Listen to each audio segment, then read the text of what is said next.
உசிலம்பட்டி தீயணைப்புத்துறை அலுவலகத்தில் முதலமைச்சர் ஸ்டாலின் திடீர் ஆய்வு. ஆண்டிப்பட்டி போலீஸ் குடியிருப்பிலும் ஆய்வு செய்து குடியிருப்பு வாசிகளிடம் நலம் விசாரித்தார். இலங்கை மக்களுக்கு உணவு மருந்துகளை தமிழகம் சார்பில் அனுப்ப அனுமதி வழங்க வேண்டும். மத்திய அமைச்சருக்கு உத்தரவிடுமாறு பிரதமர் மோடிக்கு முதலமைச்சர் ஸ்டாலின் கடிதம்.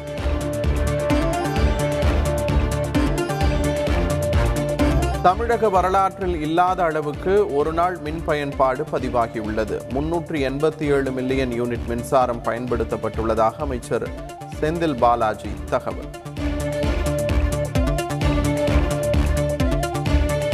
கொடநாடு வழக்கில் ஜெயலலிதாவின் உதவியாளர் பூங்குன்றனிடம் 9 மணி நேரம் விசாரணை. நாளையும் விசாரணை தொடரும் என தகவல்.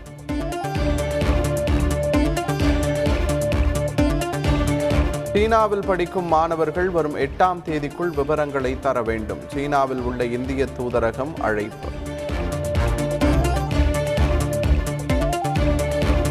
உலகம் போற்றும் உழைப்பாளர் நாளான மே 1 மக்களாட்சி மனம் வீசட்டும். முதலமைச்சர் மு.க. ஸ்டாலின் வாழ்த்து செய்தி.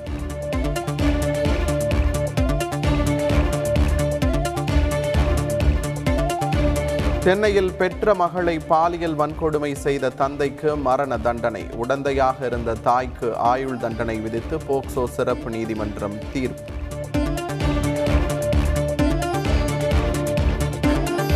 தஞ்சையில் இளம்பெண் கூட்டு பலாத்காரம் செய்யப்பட்ட வழக்கில் மேலும் 3 பேர் கைது. குற்றவாளிகளுக்கு ஆதரவாக பஞ்சாயத்து பேசிய முன்னாள் ஊராட்சி தலைவர் சிக்கினார்.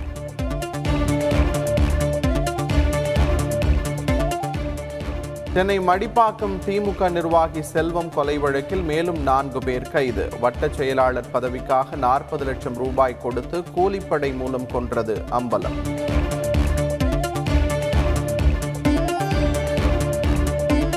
நெல்லை மத்திய மாவட்ட திமுக உட்கட்சி தேர்தலில் மோதல். வேட்புமனு தாக்கலின் போது இரு தரப்பினரிடையே கைகலப்பு.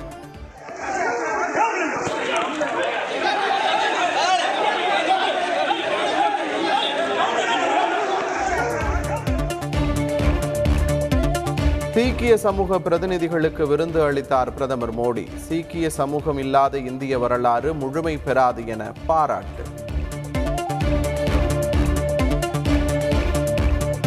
பஞ்சாப் மாநிலம் பாட்டியாலாவில் ஆர்ப்பாட்டத்தின் போது இரு தரப்பினரிடையே மோதல். துப்பாக்கிச் சூடு நடத்தி கூட்டத்தை கலைத்த போலீசார்.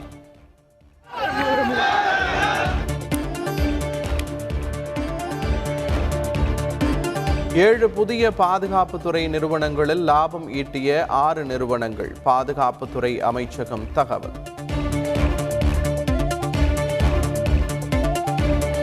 பிரதமர் பதவியிலிருந்து மஹிந்த ராஜபக்ஷ விலகுவதாக சுதந்திரா கட்சி தலைவர் சிறிசேனா தகவல். புதிய பிரதமரை நியமிக்க அதிபர் கோத்தபய ராஜபக்ஷ ஒப்புக்கொண்டதாக பேட்டி.